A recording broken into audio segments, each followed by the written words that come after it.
2-1 মাসের বেশি তারা আমার সাথে বন্ধুত্ব টিকিয়ে রাখতে পারে না। 2020 সালের ডিসেম্বর মাসের 26 তারিখ ফেসবুকে একটা মেয়ের সাথে পরিচয় হয়। আমি আগেই বলেছি আমার সম্পর্ক কারো সাথেই 2-1 মাসের বেশি থাকত না, কিন্তু এইবার তার উল্টো হলো। নিজের অজান্তেই মেয়েটির সাথে দেখা করার পর তাকে ভালো লেগে যায়, শুরু হয় কথা বলা। বলে রাখা ভালো, আমি যে পলিটেকনিকে পড়তাম সেটি ছিল এক জেলায়, আর মেয়েটির বাসা ছিল অন্য জেলায়। এর মধ্যে আমার 5th সেমিস্টারের পরীক্ষা শুরু হয়। পরীক্ষা শেষ হবার পর আমি মেয়েটাকে চাপ দিতে থাকি বিয়ের জন্য। সে তার পরিবারকে বলে বিষয়টা, আমিও আমার পরিবারকে জানাই। আমার পরিবার মানলেও তার পরিবার সেটা মেনে নেয় না। আমরা পালিয়ে গিয়ে বিয়ে করার সিদ্ধান্ত নেই। যাই হোক, সে বলে সে সময় পেলে বেরিয়ে চলে আসবে। এর মধ্যে 4টা মাস কেটে যায় এবং 6ষ্ঠ সেমিস্টারের পরীক্ষার 1 মাস বাকি। সে হঠাৎ ফোন দিয়ে বলল, আমি মাওয়াঘাটে আছি, আমাকে নিয়ে যাও। আমি 7-5 না ভেবে মেসে ছোট ভাইকে আর একটা ফ্রেন্ডকে নিয়ে চলে যাই। তাকে নিয়ে সরাসরি আমার বাসায় চলে আসি। যেহেতু আমার পরিবার মেনে নিয়েছিল, তাই তারা আমাদের বিয়েটা দিয়ে দেয়। ভালোই কাটছিল দিনকাল। এর মধ্যে আমার মা তার কাছ থেকে তার পরিবারের নাম্বার নেয় এবং তার পরিবারকে আমাদের ঠিকানা দেয়। পরদিন তার পরিবার আমাদের বাসায় এসে উপস্থিত। আমি দেখে পুরোই হতবাক। কিরে, কিভাবে কি হলো? মায়ের কাছে জানলাম মা আসতে বলেছেন।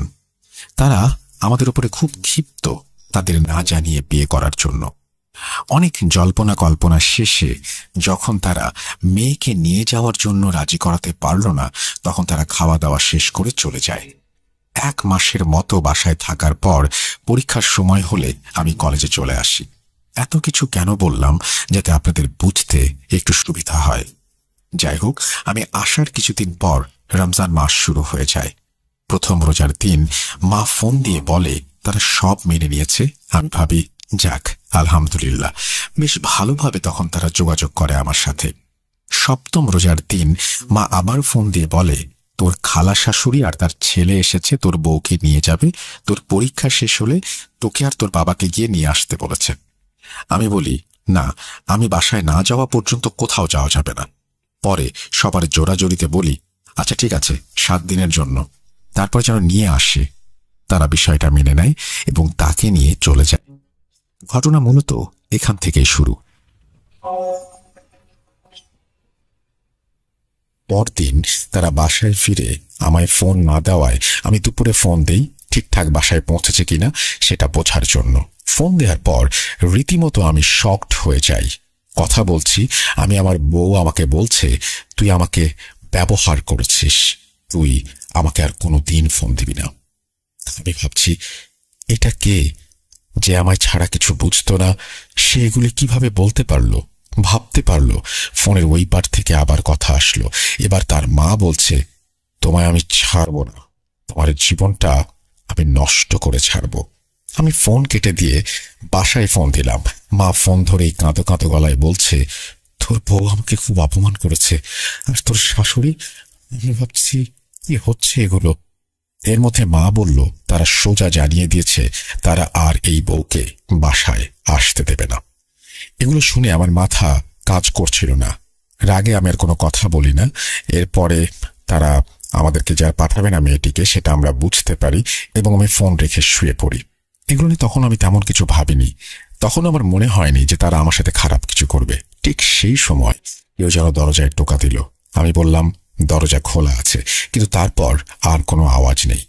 একটু ঘাবড়ে গেলাম। তারপর ভাবলাম হয়তো কেউ মজা করছে, কিন্তু একটু পরেই ভাবলাম মেসে তো কেউ নেই আমি ছাড়া। রুমমেট পরীক্ষা দিতে চলে গেছে, আর কেউ কেউ বাইরে আছে। তারপর আবার ভাবলাম সব আমার মনের ভুল, যেহেতু মেসটা গ্রামের ভেতরে, কেউ হয়তো মজা করছে। পরীক্ষা পরদিন একটু পড়তে চাইলাম, কিন্তু পারলাম না। শুয়ে পড়লাম। কখন ঘুমিয়ে গেছি জানি না। ঘুমের মধ্যে একটা স্বপ্ন দেখলাম, কে যেন আমাকে বলছে, তুই বাঁচবি না, তোকে মরতেই হবে বলে আমার উপরে ঝাঁপিয়ে পড়ল। আমি চিৎকার করছি, কিন্তু আমাকে সাহায্য করার মতো কেউ নেই। আমি হঠাৎ এক সময় খেয়াল করলাম যে আমার ওপর ঝাঁপিয়ে পড়ল সে আর কেউ নয়, আমার স্ত্রী। আমি ভয় পেয়ে গেলাম আর বললাম, তুমি? তারপর আর কিছু মনে নেই। আমার যখন ঘুম ভাঙে তখন আমি তাকিয়ে দেখি আমি মেস মালিকের বাসায় পাশে ছোট ভাই বন্ধুরা দাঁড়িয়ে আছে। আমি বললাম, আমি এখানে কিভাবে? মেস মালিক আমাকে খুব ভালোবাসতো, কোনোদিন রাগ করে বা জোরে কোনো কথা বলেনি আমার সাথে, কিন্তু সেদিন রাগান্বিত হয়ে বলল জানে না কিছু এবং নির্দেশ দিল আমাকে যেন এখনই বাসায় নিয়ে যাওয়া হয়। আমার শরীরে খুব ব্যথা করছিল। আমি আমার এক বন্ধুকে বললাম আমাকে রুমে নিয়ে চল। তারপরে আমাকে রুমে নিয়ে আসা হলো।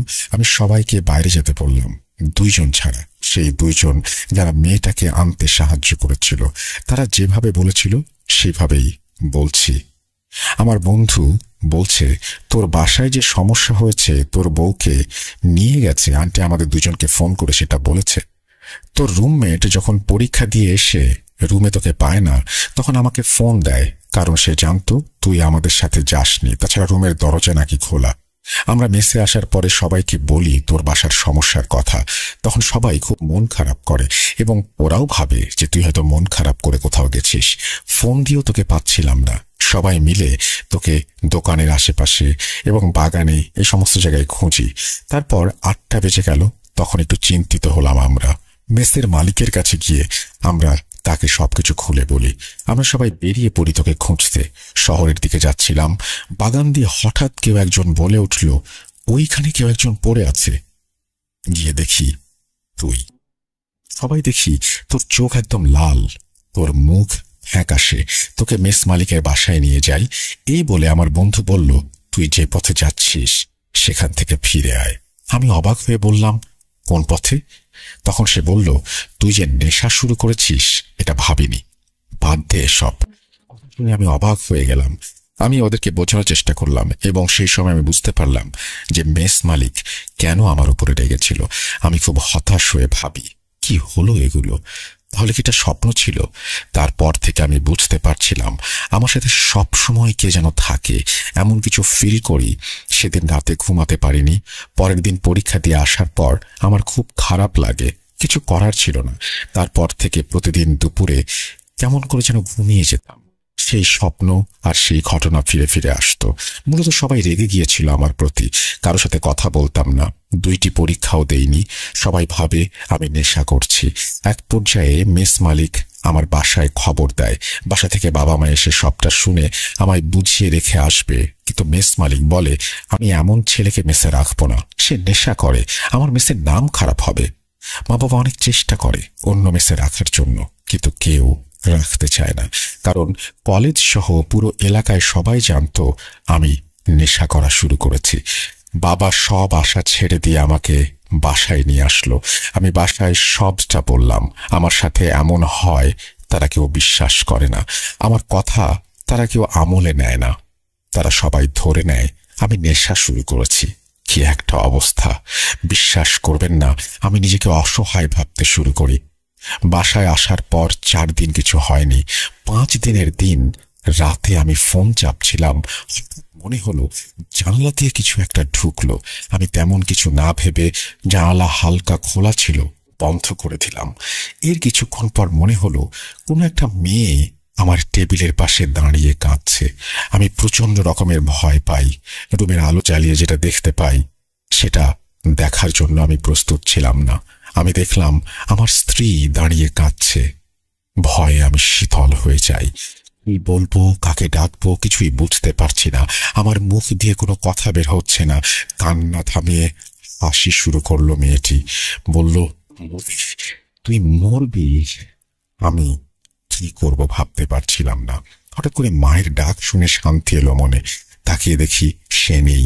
মায়ের কথা শুনে দরজা খুলে দেখি মা বাইরে দাঁড়ানো। মা বলল, তোর দাদি খুব অসুস্থ, দেখে আসি চল।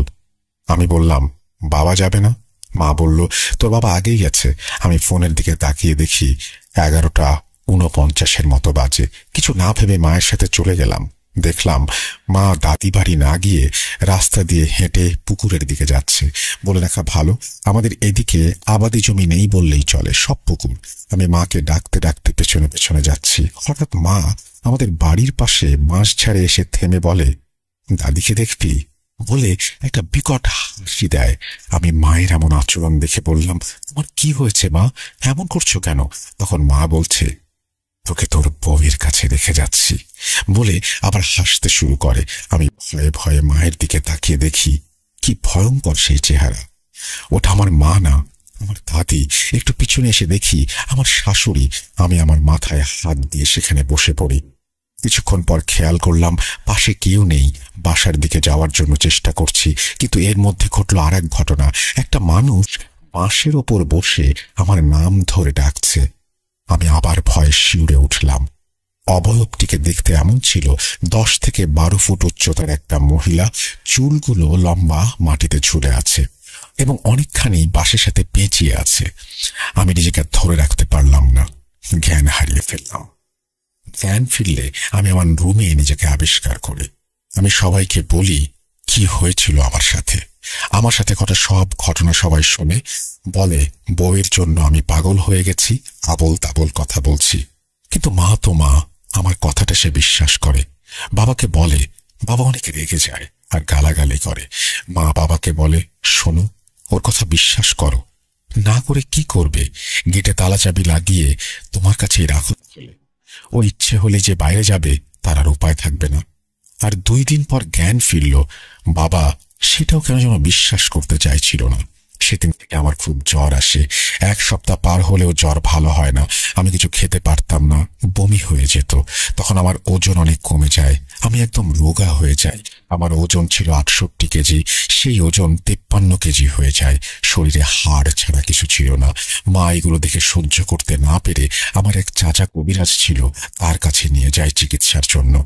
তিনি আমাকে দেখে বলেন, আগে নিয়ে আসেননি কেন? একদম শেষ হয়ে গেছে।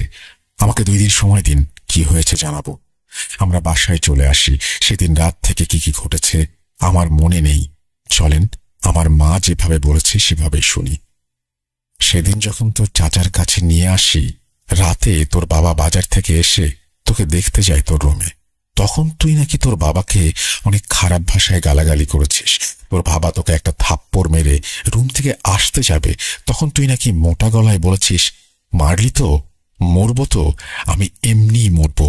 তারপর বাবা রুম থেকে রাগ করে বেরিয়ে আসে, আমাকে এসে সব কথা বলে। আমি তোর বাবাকে অনেক বুঝিয়ে ঘুমাতে পাঠাই। রাত 3টার দিকে একটা স্বপ্ন দেখে ঘুম থেকে জেগে উঠি। উঠে দেখি তোর বাবাও বসে আছে। জিজ্ঞেস করলাম কি হয়েছে। তোর বাবা বলল, স্বপ্ন দেখলাম, কি যেন বলছে তোর বড় ছেলেকে নিয়ে যাব, কেমন করে বাঁচাস দেখব।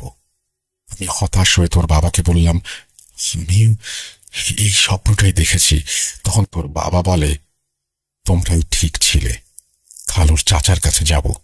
তখন আমি বললাম, আমি তোমার ছেলেকে নিয়ে গিয়েছিলাম তোমার ভাইয়ের কাছে। 2 দিন সময় চেয়েছে সে। 2 দিন পর তোর বাবা আর আমি তোকে নিয়ে তোর চাচার বাসায় যাই, কিন্তু তুই কিছুতেই যেতে চাইছিলি না। তারপর হঠাৎ হাসি দিয়ে বললি, চল, কোথায় নিয়ে যাবি?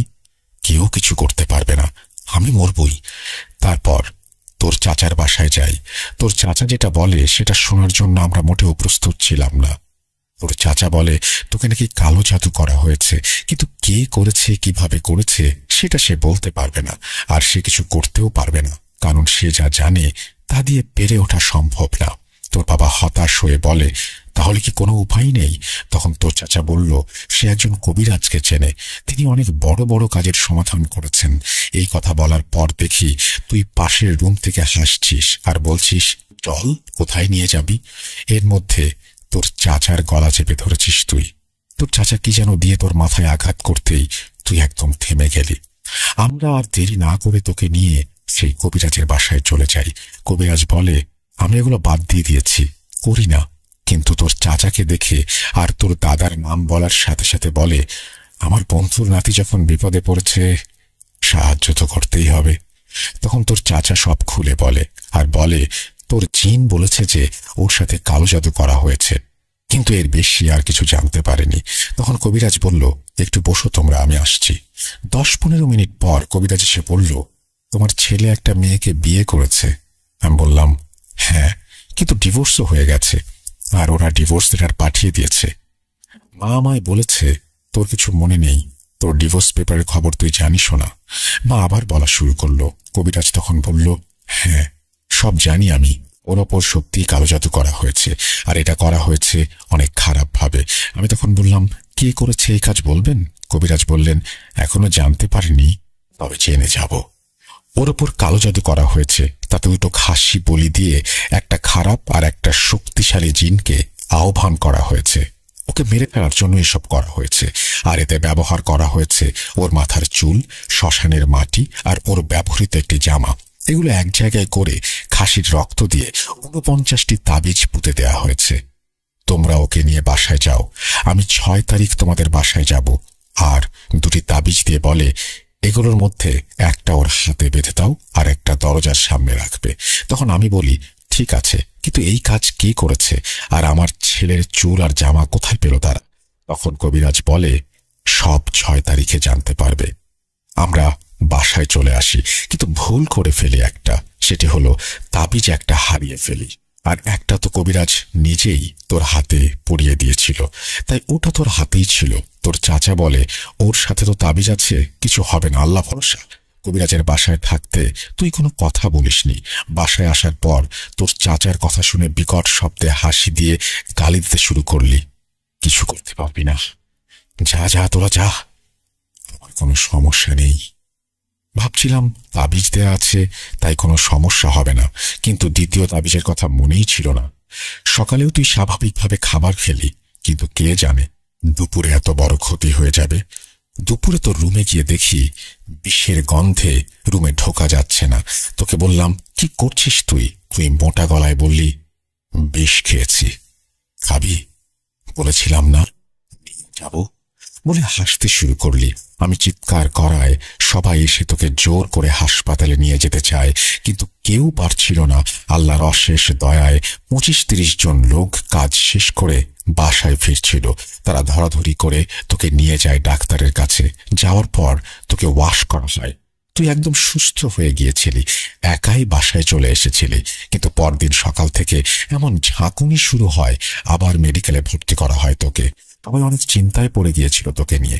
ডাক্তাররাও কেউ বলতে পারছিল না কি হয়েছে, কি করা যেতে পারে। এমন আচরণ দেখে ডাক্তার বা আশেপাশের মানুষও ভয় পেত। এসবই তোর বাবার মুখে শোনা, আমায় তো যেতে দেয়নি। এর মধ্যে তোর চাচা কবিরাজকে সব খুলে বলে। কবিরাজ অনেক বকা দেয়। বলেছিলাম না দেখে রাখতে, আমার কথা শোনেন নাই। তাবিজও হারিয়ে ফেলেছেন, বলেন নাই। এখন যত তাড়াতাড়ি সম্ভব আমার সাথে দেখা করেন। তোর চাচা কবিরাজের কাছে গেলে আবার 2টো তাবিজ দেয় আর বলে, আগে যেটা হাতে আছে ওটা খুলে দিতে হবে, আর এটা পরিয়ে দিতে হবে, একটা বালিশের নিচে রাখতে হবে। এটা করার পর তুই আর কোন রকম উদ্ভট আচরণ করিসনি, কিন্তু কারোর সাথে কথাও বলিসনি। 13 দিন পর তুই সুস্থ হলে ডাক্তার তোকে ছেড়ে দেয়, কিন্তু তুই কারোর সাথে তখনও কথা বলা শুরু করিসনি। এলাকার সবাই বলে তুই মেয়েটার জন্য বিষ খেয়ে পাগল হয়ে গেছিস। যাই হোক, কবিরাজ তুই সুস্থ হওয়ার 5 দিন পর আসে, অর্থাৎ নভেম্বরের 23 তারিখ। তখন তিনি তোর রুমে ঢুকে তোকে আনতে বলে। তোকে একটা গোল বৃত্তের মধ্যে বসানো হয়। তিনি বলেন, 1 ঘন্টা আমি একে আটকে রাখতে পারবো। এর মধ্যে জোড়া খাসি একদমে কিনতে হবে, আর 1 মণ মিষ্টি, 3 হাত কাপড়ের কাপড় লাগবে। আধা ঘন্টার মধ্যে এসব ব্যবস্থা করতে হবে। তোর বাবা যায় মিষ্টি আর কাফনের কাপড় আনতে, আর তোর মামা আসে। সেই দিন তোর মামা বের হয় খাসি কিনতে। এর মধ্যে কবিরাজ তোর চাচাকে বলে তোর পেছনে বসতে, আর আমাকে একটা সাইডে বসতে বলে। তারপর তোর ওপর সেই জিনটাকে হাজির করা হয়।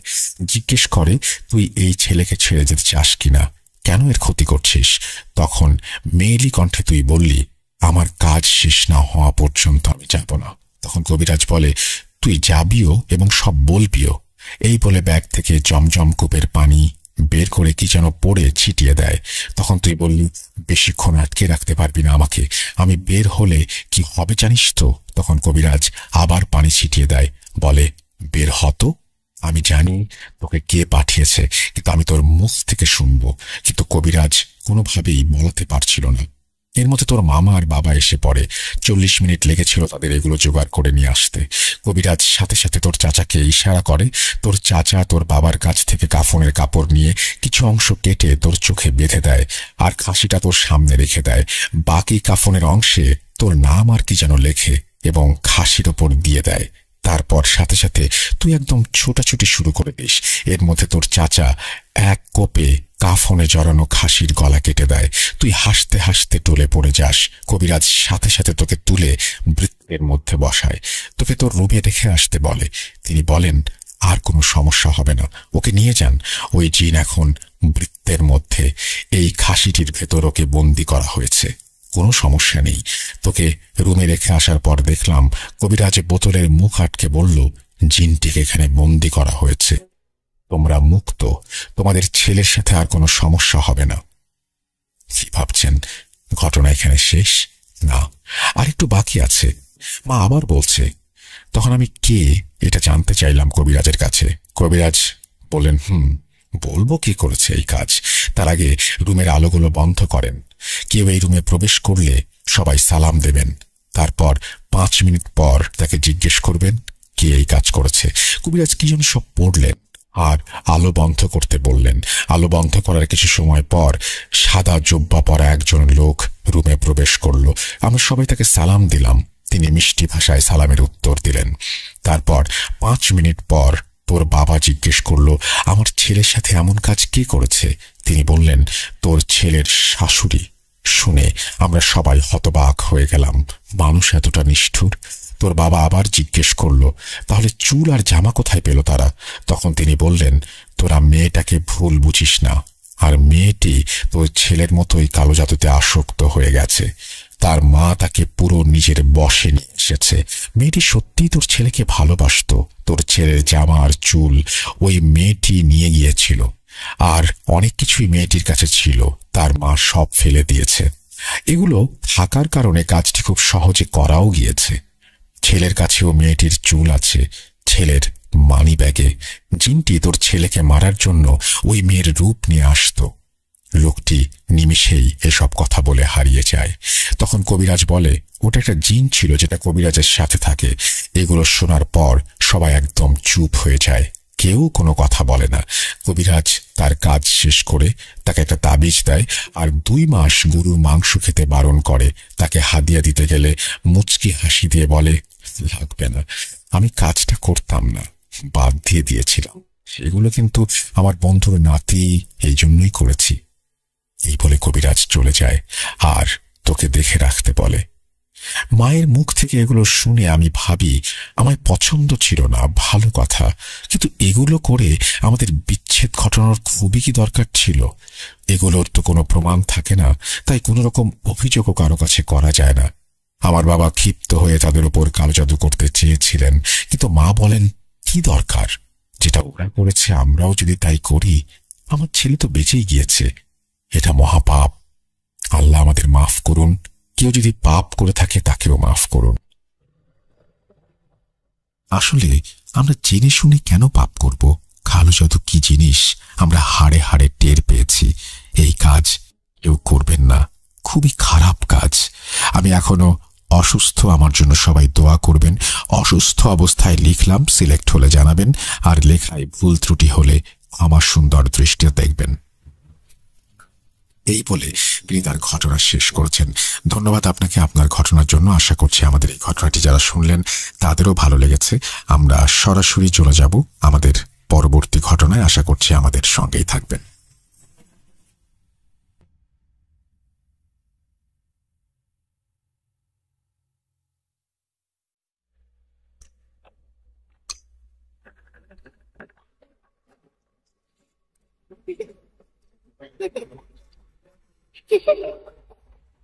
লুকোচুরি খেলবে?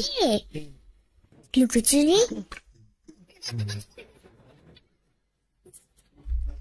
তুমি লুকাও, আমি ঠিক তোমাকে খুঁজে পাবো।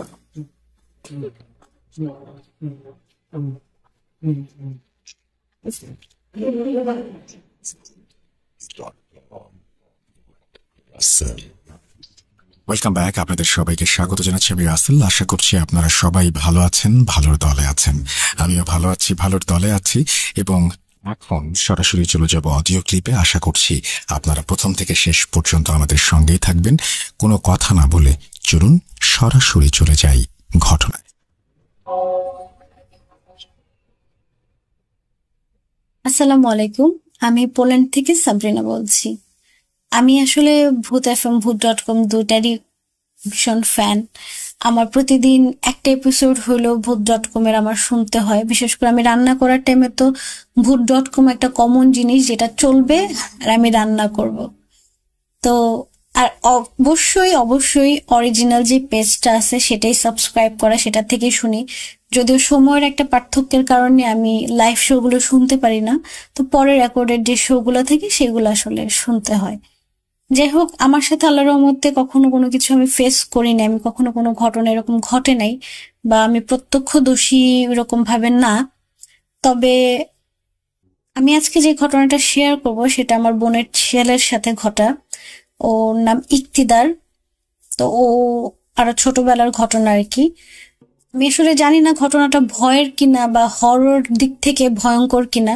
বিষয়টা হচ্ছে যে, হয় না যে ফ্যামিলির কাছের মানুষজনের যদি কোনো রকমের কোনো অস্বাভাবিকতা আমরা দেখি, তখন সেই জিনিসটা আসলে আমাদের জন্য ভয়ঙ্কর, সেটা মেনে নিতে আসলে কষ্ট লাগে।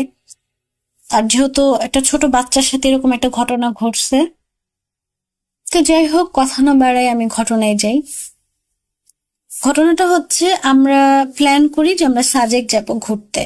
তো আমি, আমার বোনের হাজবেন্ড, ওই ছোট বাবু ইক্তিদার, তারপর আমার আরো অন্যান্য বোনের মেয়ে ছেলে সবাই একসাথে, মানে ভাগ্না ভাগ্নি সবাই একসাথে প্ল্যান করি যে আমরা সাজেক ঘুরতে যাব। তো সাজেক যাওয়ার টাইমে যে ঘটনাটা হয়, এটা হয়তো বা অনেকে জানেন, আমি জানি না। আমি ওইবারই প্রথম আমার সাজেকের ট্যুর। এরপর আমরা আসলে বাসা থেকে কখনো কারো মনে টানে নাই, এরপর আমরা সাজেকের দিকে যাই ওই ঘটনার পরে। তো আমরা যখন যাচ্ছিলাম, তো সেই টাইমে একটা জায়গাতে সবগুলো বাস থামছে এক সিরিয়ালে। তো অন্যান্য জেলা থেকে যে সমস্ত বাসগুলো আসছে সবগুলো একসাথে দাঁড়া করানো। ফজরের আজানের, তো আমরা জানি না যে কেন দাঁড়া করানো। তো সেই টাইমে আমরা জিজ্ঞেস করছিলাম যে কেন এখানে বাস কেন ওয়েট করতেছে। তখন এক কথা দুই কথাই শুনি যে এখান থেকে বাসগুলো সব ফজরের আজানের পরে, তারপরে সামনের দিকে যাবে, খাগড়াছড়ির দিকে ঢুকবে আর কি। তো ওয়েট করতেছিল। তো ওই টাইমে আমার আপু ওয়াশরুমে যাবে, তো ওয়াশরুমে যাওয়ার জন্য সে নামে বাস থেকে। তো ওয়াশরুম থেকে আসার পরে দেখতেছে যে জিজু আর ইক্তিদার দাঁড়ানো। তো ইক্তিদার জিজুর কোলে। তো এমন টাইমে হুট করে ইক্তিদার, তখনও কিন্তু ফজরের আজান পড়ে নাই, তারও আগে, হুট করে ইক্তিদার ভাও ভাও এরকম বলে হাত দিয়ে একটা জায়গা দেখাইছে, আর সাথে সাথে ওর পুরো শরীর ঝাড়া দিছে, বলে মানে শরীর ঝাড়া দিয়ে উঠছে। তো আপু ভাবছে যে ওর হয়তো বা ঠান্ডা লাগতেছে। তো আপু জিজুরে বলতেছে যে ইক্তির আব্বু চলো আমরা বাসের ভিতরে চলে যাই, ইক্তিদারের হয়তো বা ঠান্ডা লাগতেছে। আবার সেই টাইমটা হয়তো বা নভেম্বর ডিসেম্বরের দিক ছিল, আমার আসলে টাইমটা ঠিক খেয়াল নেই, তবে হ্যাঁ ঠান্ডা ঠান্ডা ছিল ওয়েদার। তো বাসের মধ্যে চলে আসে।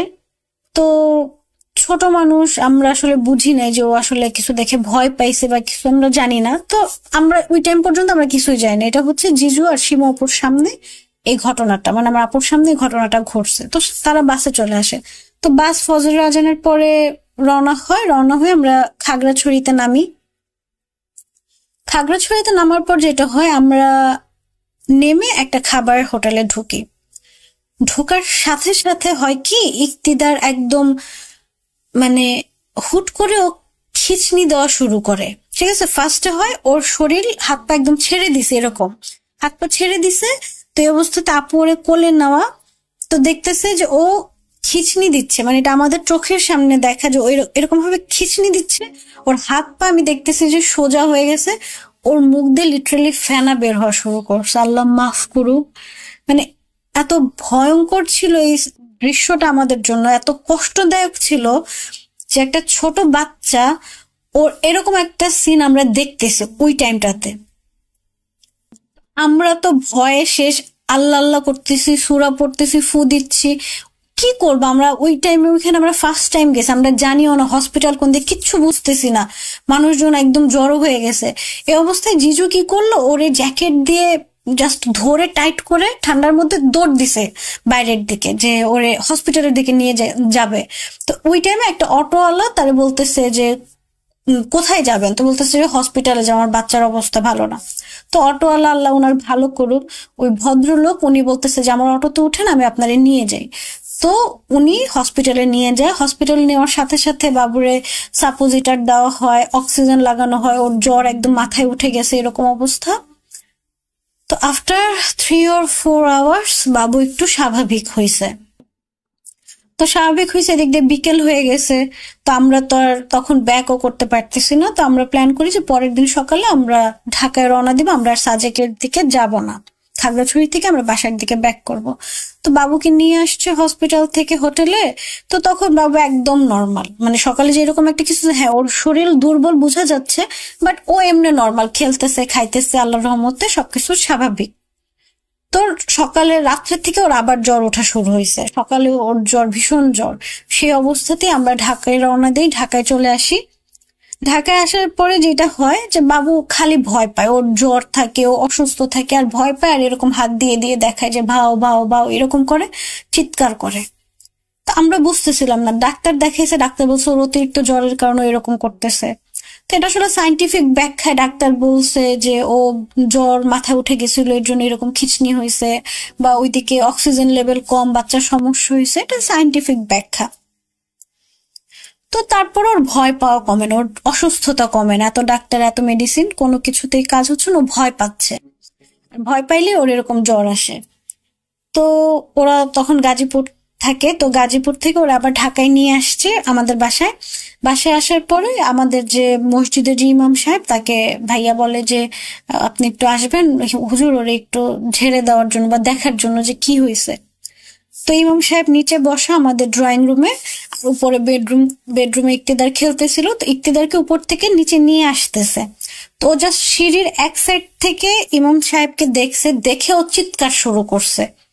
লিটারেলি ও জোরে জোরে চিল্লানো শুরু করছে, মানে ও থাকবে না, ও নিচে কোনোভাবেই থাকবে না, ওরে কেউ ধরে রাখবে না, মানে ও চিল্লাচিল্লি শুরু করছে, মানে ধরাও যাচ্ছে না, এরকম একটা অবস্থা। তো ইমাম সাহেব বললো আচ্ছা ঠিক আছে ঠিক আছে, ও হয়তো বা ভয় পাইতেছে, আচ্ছা ঠিক আছে ওরা উপরে নিয়ে যান। তো ওরা উপরে নিয়ে গেছে। তো যাওয়ার পরে ইমাম সাহেব যেটা বললো যে ও কোনো কিছু দেখে ভয় পাইছে। ও তো ছোট মানুষ, কথা তো বলতে পারেনি স্পষ্টভাবে বা ক্লিয়ার না যে ও বলবে যে ও কি দেখছে, বা খারাপ কিছু দেখছে ভালো কিছু সেটা তো ও বলতে পারতেছে না, বাট যেটাই দেখছে ও হয়তো বা খারাপ কোনো কিছু দেখছে, যেটা দেখে ও ভয় পাইছে। আর ভয় পাওয়ার কারণে ও এরকম করতেছে, আর এরকম এরকম ও হয়তো বা কিছু দেখে যেটা ওরে দেখা দেয়, আর ও এরকম ভাও ভাও বলে। তো এটা হলো ইমাম সাহেবের ব্যাখ্যা। তারপর ইমাম সাহেব হলো পানি পড়া দেয়। তো পানি পড়া দেওয়ার পরে আপু ও খেলতেছিল, তো পানি পড়া নিয়ে যে আমার ভাগ্নি হয়তো বা হ্যাঁ আপু বা আমার ভাগ্নি দুজনের একজন পানি পড়া উপরে নিয়ে গেছে। যাওয়ার পর ও খেলতেছিল, উল্টা দিকে ফিরে আর কি ও খেলতেছে। তো পিছন থেকে জাস্ট ওর গায়ে পানি পড়াটা ছিটা দেওয়া হয়, আর ও চিৎকার করে ওঠে, এমন ভাবে চিৎকার যে রাগ করতেছে, মানে খুব বিরক্ত হয়েছে, এরকম একটা ওর অ্যাটিটিউড ছিল ওই টাইমটায়। তো এরপরে আল্লাহর রহমতে ওদের বাসায় গাজীপুরে ইমাম সাহেবের যাওয়ার কথা ছিল বাসা বন্ধ করার জন্য। তো সেই টাইমে রাস্তার কাজটা যাওয়ার অনেক আগের ঘটনা যেহেতু, তো টাইমেরও একটা বিষয় ছিল, যাওয়া হয় না। তো তবে এখান থেকে নাকি কিভাবে বাসা বন্ধ করা যায়, তো ওইভাবে ইমাম সাহেব বাসাটা বন্ধ করে দিছে। তো আর পানি পড়া দেয়। আল্লাহর রহমতে দেখা গেছে এরপর থেকে বাবুর যে ভয় পাওয়ার যে বিষয়টা, সেই জিনিসটা রিকভার হয়েছে, আল্লাহর রহমতে সুস্থ ছিল, মানে রিকভার করছে আর কি। এখন আমি জানি না এটা ভয়ের ঘটনা বা ভয়ঙ্কর কোনো কিছু বা কি, তবে যেটা আমরা যতটুকু শুনছি বা যতটুকু দেখছি সেই প্রেক্ষিতে বললাম। কারণ ও যদি কোনো কিছু নাই দেখতো বা ওর সাথে যদি কোনো কিছু নাই হইতো, ও হয়তো বা এরকম ভাবে হাত দিয়ে দিয়ে দেখায় কোনো কিছু বলতো না যে ও মানে ওখানে কিছু একটা আছে, ও ভয় পাচ্ছে, এই জিনিসটা হয়তো ও প্রকাশ করতে পারতো না, বা ও ইমাম সাহেবকে দেখে এত রিয়াক্ট করার কিছু ছিল না, বা পানিটা দেওয়ার কারণে ওর রিয়াক্ট করার কিছু ছিল না। এখন বাকিটা আল্লাহ ভালো জানে। তবে আলহামদুলিল্লাহ বাবু সুস্থ আছে, এখন তো স্কুলে যায়, মাশাল্লাহ বড় হয়ে গেছে। তো সবাই দোয়া করবেন যেন বাবু সুস্থ থাকে, ভালো থাকে। আর আমার আরো কিছু ঘটনা আছে যেগুলা আহ আমি অন্যান্য মানুষের কাছ থেকে শুনছি। আমার হাজবেন্ডের সাথে একটা ঘটনা আছে, সেটা আমি অন্য সময় ইনশাল্লাহ আবার শেয়ার করব। সবাই ভালো থাকবেন। আল্লাহ হাফেজ, আসসালামু আলাইকুম।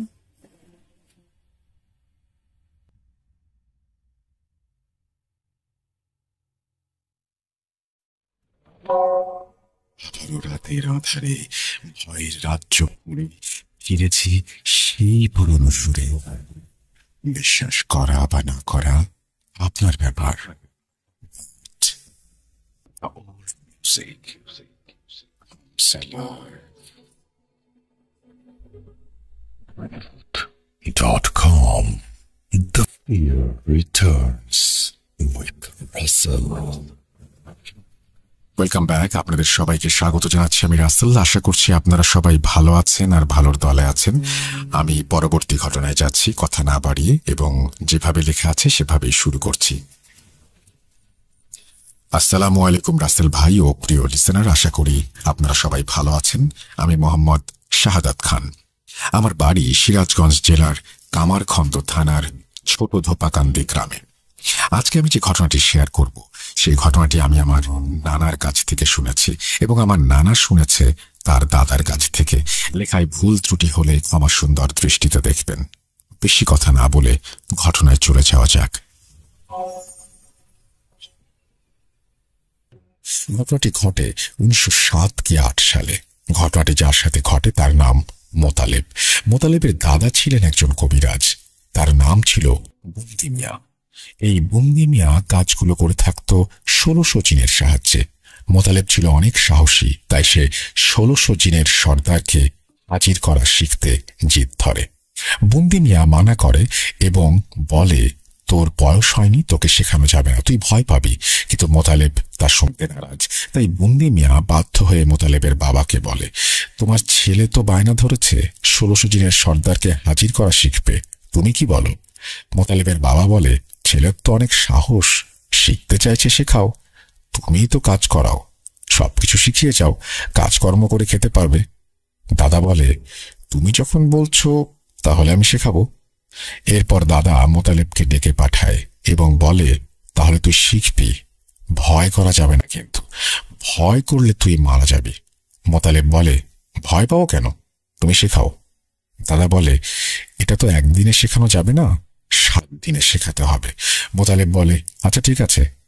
প্রথম দিন দাদা মোতালেবকে ডেকে পাঠায় এবং বলে, আজকে রাত্রে রেডি থাকিস, আজকে অল্প কিছু শেখাবো।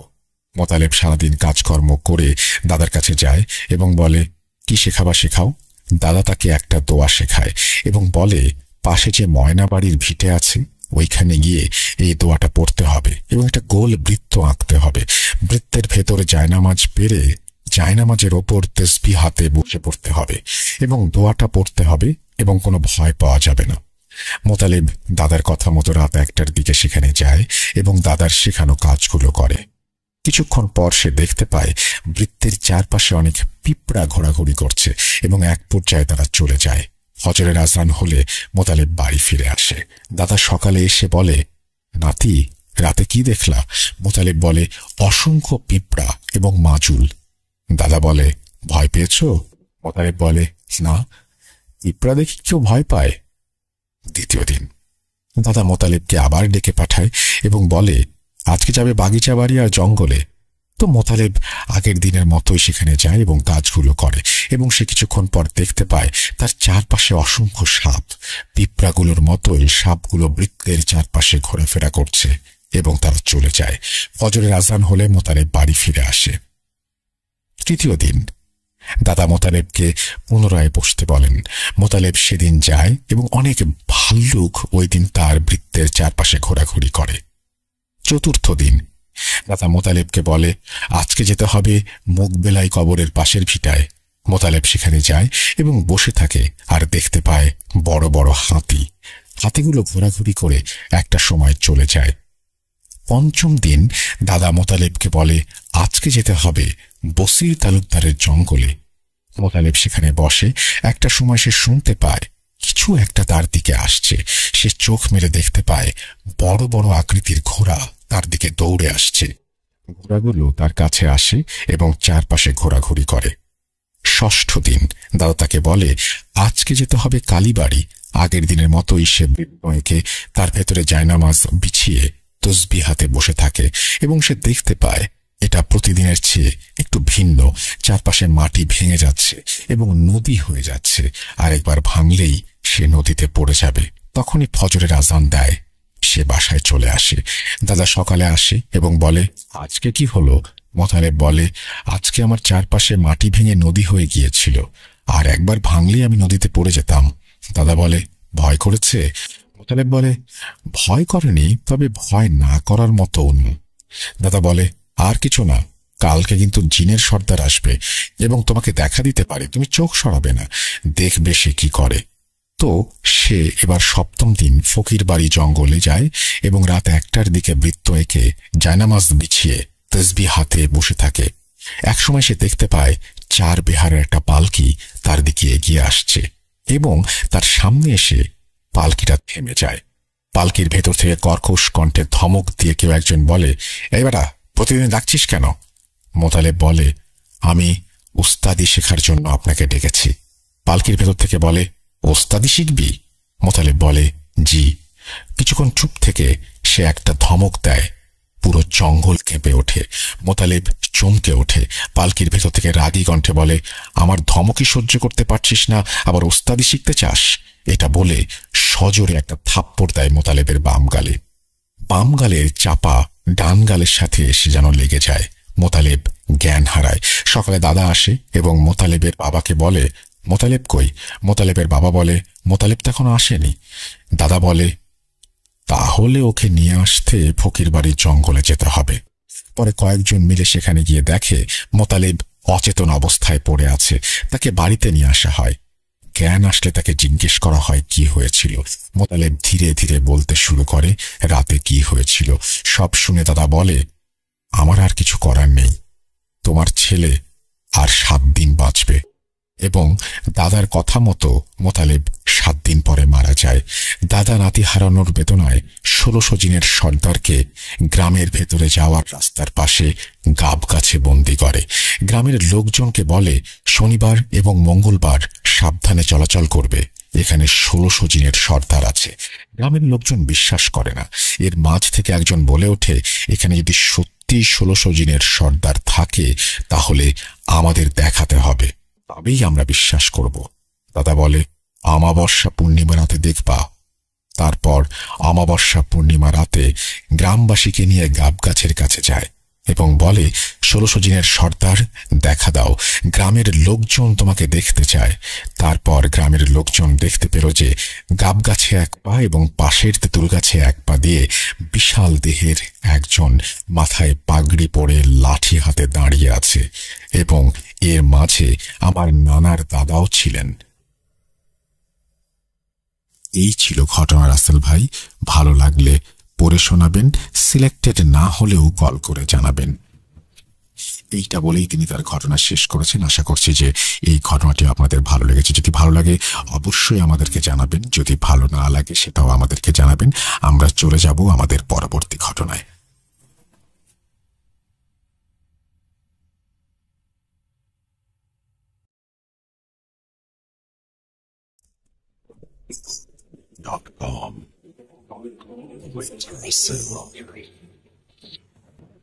Welcome back. আপনাদের সবাইকে স্বাগত জানাচ্ছি। আমি রাসেল। আশা করছি আপনারা এনজয় করছেন প্রথম থেকে শেষ পর্যন্ত। কোনো কথা না বাড়িয়ে আমরা সরাসরি চলে যাব আমাদের পরবর্তী ঘটনায়।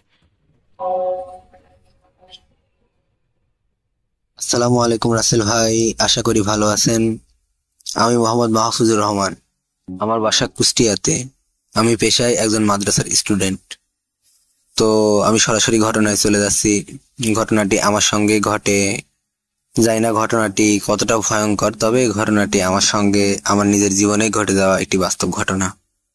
তো আমি ঘটনায় যাচ্ছি। আগে বলে রাখি, আমার আব্বু তখন প্রবাসী ছিল, আর আব্বু প্রবাস থাকার কারণে আমরা গ্রামের বাসায় চলে আসি, আমার নানিদের বাসায়। আমার নানিদের বাসা ছিল 2টা রুমের।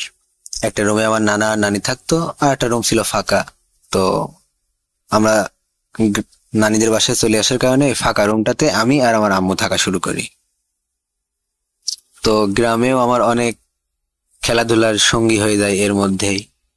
তো রাসেল ভাই, আগে বলে রাখি, আমি ছোটবেলা থেকে, আরো যখন ছোট ছিলাম তখন থেকে আমার আম্মু খেয়াল করতো যে আমি ঘুমের মধ্যে কিছু একটা দেখে, স্বপ্ন দেখে বা কিছু একটা দেখে খুব ভয় পেয়ে জোরে কান্না করে উঠতাম। আম্মু এসে আবার আমাকে ঘুম পাড়াইয়ে দিত, কিন্তু কি দেখছি বা কি স্বপ্ন দেখছি ঘুমের মধ্যে এটা আমি মনে রাখতে পারতাম না। তো যাই হোক, গ্রামে থাকাও অনেক দিনই হয়ে যায়, প্রায় বছরের বেশি হয়ে যায়। আমার মামার বাড়িও আমার নানির বাড়ির পাশেই। তো আমার মামার একটা মেয়ে ছিল আমার সমবয়সী। আমার খেলার যতগুলো সঙ্গী ছিল তার মধ্যে আমার মামাতো বোনও একজন ছিল একই বয়সে। তো আমরা একসাথে ছোটবেলায় কাদা মাটি নিয়ে যেভাবে মানুষ ছোট বাচ্চারা খেলাধুলা করে, গ্রামের বাচ্চারা আপনি দেখে থাকবেন, গ্রামের ছোট বাচ্চারা যেভাবে খেলাধুলা করে কাদা মাটি দিয়ে, পাটি বা মাটির ব্যাংক আরো অনেক কিছু বানাই, চুলা, মাটির চুলা, ওইগুলো আমরা বানাইতাম, আবার খেলাধুলা শেষে ভেঙে ফেলতাম। তো যাই হোক, আমি ঘটনায় যাচ্ছি। তো আমি আগেই বলেছি আমি স্বপ্ন দেখতাম রাতে, ভয়ও পেতাম, স্বপ্নও দেখতাম বা স্বপ্ন দেখে ভয়ও পেতাম, কিন্তু কি স্বপ্ন দেখতাম এইগুলো আমি মনে রাখতে পারতাম না। ভয়ের স্বপ্ন দেখতাম শুধু এতটুকু মনে আছে যে ভয় পেয়েছি কোন একটা কারণবশত, কিন্তু আমার মনে থাকতো না। যেদিনকার ঘটনা, ওই দিন আমি রাতে আমার সঙ্গে রাতে খাওয়া দাওয়া করে ঘুমাই গেছি। ঘুমাই যাওয়ার পরে হঠাৎ করে আমি স্বপ্ন দেখছি যে আমার মামাতো বোনের সঙ্গে আমি খেলা করছি মাটির হাঁড়ি পাতিল দিয়ে। তো খেলা করার এক পর্যায়ে আমার মামাতো বোন নিজে খেলতে খেলতে আমার দিকে ঘুরে গেল, ঘুরে কেমন একটা হাসি দিল। তো রাসেল ভাই, আমি কিন্তু আগের কোনো স্বপ্ন মনে রাখতে পারিনি, তবে এই স্বপ্নটা, আরো বেশ কয়েকটা স্বপ্ন আমি এখন পর্যন্ত মনে রেখেছি। তো আমি দেখছি যে আমার মামাতো বোন আমার দিকে ঘুরে হাসলো, হাসতে হাসতে তার 3টা আঙুল, এই বৃদ্ধা আঙুল, কনিষ্ঠ আঙুল এবং মাঝখানের যে আঙুল, এই 3টা আঙুল দিয়ে আমার কপালের মধ্যে জোরে চেপে ধরেছে। তো জোরে চেপে ধরার কারণে আমার কপালের মধ্যে যন্ত্রণা শুরু হয়েছে। তো এই যন্ত্রণা হইতে হইতে সাথে সাথে আমার ঘুমও ভেঙে গেছে। তো ঘুম ভাঙার পরেও আমি দেখছি যে কেউ নাই, মানে কাউকে আমি দেখতে পাচ্ছি না, কিন্তু কারোর হাতের স্পর্শ আমি অনুভব করছি যে কেউ 3টা আঙুল দিয়ে আমার কপালের মধ্যে জোরে চাপ দিয়ে ধরে আছে, কিন্তু কাউকে আমি দেখতে পারছি না। আর ওই মুহূর্তে আমি নড়াচড়াও করতে পারছি না, কোনো মুখ দিয়ে আওয়াজও বের করতে পারছি না, শুধু চোখ দিয়ে দেখতে পারছি যে আমার আম্মু আমার থেকে একটু দূরে শুয়ে আছে। তো এমন অবস্থায় থাকতে থাকতে থাকতে থাকতে আমার মাথা খুবই যন্ত্রণা করতে করতে শুধু চোখ দিয়ে পানি বের হচ্ছে, আর কিছুই করতে পারছি না। এমন অবস্থায় থাকতে থাকতে হঠাৎ করে এক সময় ওই জিনিসটা আমাকে ছেড়ে দেয়, আর আমি সাথে সাথে জোরে চিল্লাই কেঁদে উঠি। সাথে সাথে আম্মু এসে আমাকে আবার বুকের মধ্যে নিয়ে ঘুম পাড়াইয়ে দেয়। তো ওই দিন চলে যাই। তো আমি তখন এতটাই ছোট ছিলাম, মানে বুঝতাম না, 6-7 বছর বয়স ছিল রাসেল ভাই, বুঝতে তো পারছেন, বুঝতাম না যে এই জিনিসগুলা আম্মু আব্বুকে জানাইতে হয় যে এরকম ভয় পাইছি বা এরকম কিছু আমি অনুভব করছি, এটা আম্মুকে জানাইতে হবে। ভয় পেতাম কিন্তু নিজের মধ্যে রাখতাম।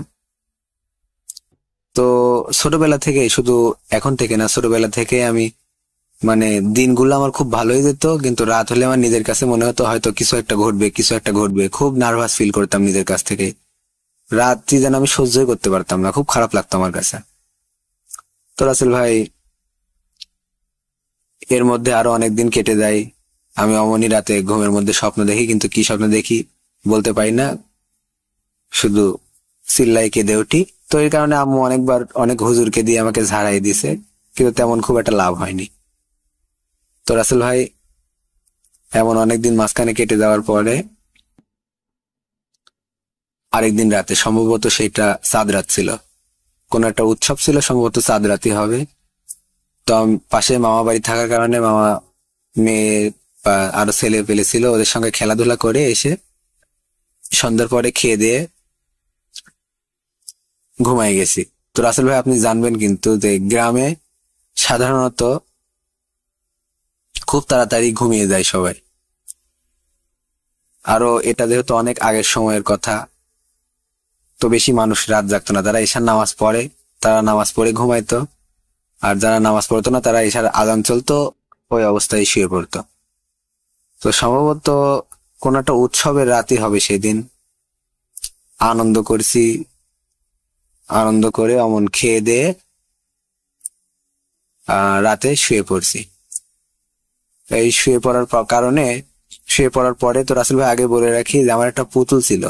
এখনকার বাচ্চারা যেমন, তাদের এখন আধুনিক যুগ, অনেক খেলনা বের হয়েছে, পুতুল নিয়ে খেলা তারা খুব কমই খেলেছে, মোবাইল নিয়ে পড়ে থাকে বা আরো অনেক জিনিস নিয়ে তারা পড়ে থাকে। তো আমাদের সময় রাসেল ভাই পুতুল ছিল, তুলা দিয়ে তৈরি করা পুতুল ছিল।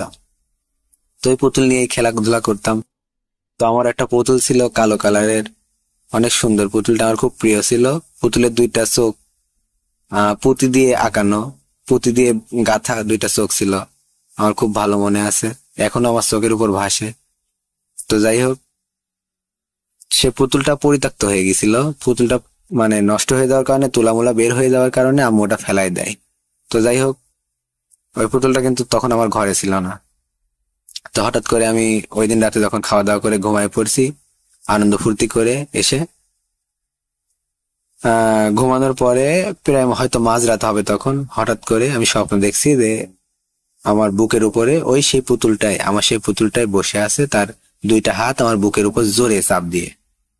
তো ঘুমের মধ্যে আমার খুব অসহ্য ফিল করতে করতে করতে করতে বুকে যন্ত্রণা এবং সাথে সাথে আমার নিঃশ্বাস বন্ধ হয়ে যাওয়ার উপদ্রব, এরকম একটা অবস্থা, নিঃশ্বাস নিতে পারছি না। তো স্বপ্নের মধ্যে এমন করতে করতে আমার সাথে সাথে স্বপ্ন ভেঙে যায় রাসেল ভাই। স্বপ্ন ভেঙে যাওয়ার পরও কিন্তু আমি দেখছি ওই পুতুলটা আমার বুকের উপর বসে আছে। আমি তখন স্পষ্ট, মানে আমি স্বপ্নের মধ্যে নয়, স্বপ্ন ভেঙে গেছে অলরেডি, আমি দেখতে পাচ্ছি আমার আম্মু আমার পাশে শুয়ে আছে। কিন্তু সেই দিনের মতো, গত দিনের মতো আমি কোনো চিল্লাপাল্লা করতে পারছি না, কোনো আওয়াজ করতে পারছি না, নাড়াচাড়াও করতে পারছি না নিজে কোনো শরীরের অঙ্গ। দেখছি আম্মু ওই কোনায় শুয়ে আছে আর ওই জিনিসটা আমার বুকের উপর ওইভাবে চেপে ধরে আছে। তো রাসেল ভাই, আরেকটা জিনিস, যেদিন আম্মু আমাকে বুকের মধ্যে নিয়ে ঘুমাইতো সেদিন কিন্তু আমি কোনো স্বপ্নও দেখতাম না বা এই ধরনের কোনো কিছু আমার সাথে কোনোদিনও হয়নি। কিন্তু যেদিন একটু দূরে আমার থেকে শুয়ে ঘুমাইতো, খুব বেশি দূরে তো না, একই খাটে আমরা শুইতাম আম্মু আর আমি, ছোট ছিলাম আমি, হয়তো মাঝে 1 হাতের ডিস্টেন্স এমন হয়তো, তেমন এমন একটু 1 হাতের ডিস্টেন্স এমনই দূরত্ব হবে, শুয়ে আছে পাশে, ওই জিনিসটা আমার বুকের উপর চাপ দিয়ে বসে আছে। তো এক পর্যায়ে আমার নিঃশ্বাস বন্ধ হয়ে যাচ্ছে, এমন হইতে হইতে আমার চোখ দিয়ে পানি ঝরছে অঝরে, কিন্তু আমি কোনো আওয়াজ করতে পারছি না। আমার মনে হলো যে আজকে রাতই হয়তো আমার শেষ রাত। আমি দেখতে পাচ্ছি আম্মু আমার পাশে শুয়ে আছে। তো এমন অবস্থায় আমার মুখ দিয়ে সম্ভবত গোঙানির কোনো একটা আওয়াজ বের হয় আর আম্মু ঘুম ভেঙে যায় সাথে সাথে। ঘুম ভেঙে যাওয়ার পরে আমি কিন্তু তখনও দেখতে থাকতে আম্মু যে আমার কাছে সরে আসছে, আমার বুকের উপর তার হাতটা রাখছে, আমি তখনও দেখতে পারছি যে ওই পুতুলটা আমার বুকের উপর আছে, কিন্তু আম্মু কোনো কিছু দেখতে পারছে না। ওই পুতুলটা তখনও আমার বুকের উপর আছে। হঠাৎ করে আম্মু যে আমার বুকের উপরে হাত দেয়, সাথে সাথে ওই পুতুলটা দেখে আমি চোখের পলকে ভ্যানিশ হয়ে যায়। খুব ভয় পেয়ে যায়, আমি জোরে চিল্লাই কেঁদে উঠি, আম্মু আবার আমাকে বুকের মধ্যে নিয়ে ঘুম পাড়িয়ে দেয়। তো রাসেল ভাই, সকালে উঠে আমি পরের দিন আম্মুকে সব ঘটনা বলি, অন্যদিন কোনো কিছু না বললেও সেদিন আমি ওই 2 দিনের কথা, আমার 2 দিনের স্বপ্ন মনে ছিল, আমি সবকিছুই আম্মুকে বলি। তো বলার পরে আম্মু মোটামুটি চিন্তিত হয়ে যায়। তো নানির কাছে জানানোর পরে নানি আমাকে অনেক দূরে একটি হুজুরের কাছে নিয়ে যায়। তো হুজুরের কাছে নিয়ে যাওয়ার পরে হুজুর ঝাড় টাড়া দেয়, একটা তাবিজও দেয়। তো যাই হোক, তাবিজ নেওয়ার পরে অনেকদিনই ভালো ছিলাম। তারপরেও আমার সঙ্গে অনেক ঘটনা ঘটেছে, সেগুলো না হয় অন্য ঘটনায় শেয়ার করব। তো রাসেল ভাই, এই ছিল ঘটনা। ফার্স্ট টাইম অডিও ক্লিপ, তো হয়তো গুছিয়ে কথা বলতে পারিনি, কেমন হয়েছে জানি না। যদি আপনার কাছে ভালো লাগে, সিলেক্ট করার মতো হয়, তাহলে অবশ্যই প্লে করবেন। আর যদি মনে হয় এটা সিলেক্ট করার যোগ্য হয়নি, তাহলে দরকার নেই, আমি অন্য ঘটনা পাঠাবো। তো এই ছিল রাসেল ভাই ঘটনা। আমি এখন বর্তমানে হাফেজি শেষ করেছি, মাওলানা পড়ছি। এই 2024 সালে আমার মাওলানাও কমপ্লিট হয়ে যাবে। সবাই আমার জন্য দোয়া করবেন, ভালো থাকবেন। আসসালামু আলাইকুম রাসেল ভাই।